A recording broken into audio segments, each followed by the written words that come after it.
Tak ako každoročne máme na strojárenskom trhu viacero typov technológií, či už technológie laserové na delenie, alebo laserové na zváranie a popisovanie. A potom tu máme lisovacie technológie, ktoré sa využívajú na vysekávanie a ohýbanie. V tomto roku máme tu jednu novinku, a to stroj True Punch 2000. Je to stroj, ktorý je takou vstupnou bránou do sveta spracovania plechu vysekávaním. Je to veľmi hospodárny stroj pre spracovanie plechu do 6 mm a je možné ho oproti doterajším modelom aj doplniť automatizáciou. Čiže schádzame vzhľadom na požiadavky klientov aj do sféry nižších technológií, ktoré sú doplňané automatizačnými komponentami. Čitateľom časopisu Strojárstvo by som rád predovšetkým pozval na strojárenský veľtrh, pretože je to, dá sa povedať, jediná seriózna prezentácia priemyselných výrobkov na slovenskom trhu.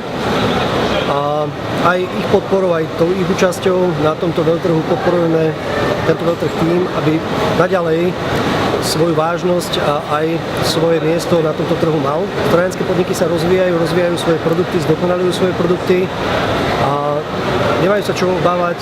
Verím, že teda tie ďalšie roky, ktoré sú pred nami, pôjdu v tomto istom duchu a v tomto istom rytme, takže strojárne sa netreba báť a treba kráčať ďalej dopredu.